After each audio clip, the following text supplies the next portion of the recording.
आप देख रहे हैं प्रजा हितैषी न्यूज। प्रजा हितैषी के डिजिटल मीडिया प्लेटफॉर्म पर आपका हार्दिक स्वागत है।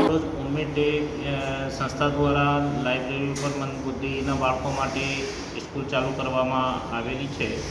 એમાં જે મંદબુદ્ધિના બાળકો હોય, માનસિક વિકલાંગ બાળકો હોય, એમના માટે ફિઝિયોથેરાપિસ્ટ બી છે એમના માટે, અને એજ્યુકેશન માટે લક્ષ્મીબેન ટંડેલ જે પહેલાં મમતા મંદિરમાં હતા એમની સાથે ચાલુ કર્યું, એમના ઘણા જ અનુભવી છે।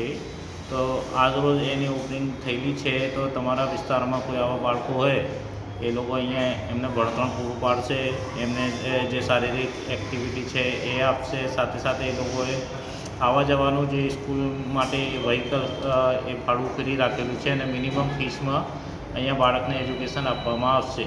ખૂબ જ ગરીબ ઘરના બાળકો હોય તો એના માટે બી એ લોકોએ પ્લાન કરેલું છે કે એમને થોડી ઘણી રાહત એ લોકો કરશે। નમસ્તે।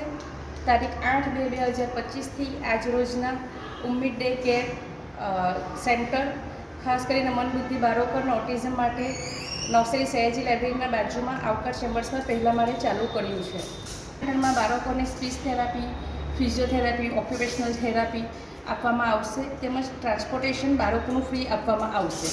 ઘરેથી લાવવા લઈ જવાની સુવિધા સંસ્થા તરફથી પૂરી પાડવામાં આવશે ફ્રીમાં। સ્કૂલમાં અમે અત્યારે આબેદાબેન સાથે જોડાયા છે, અને આ બાળકો માટે જેટલો થાય એટલો પ્રયત્ન કરીશ। બાળકોને આગળ લઈ જવા માટે, બાળકોને પગભર બનાવવા માટે અમે પ્રયત્ન કરીશ।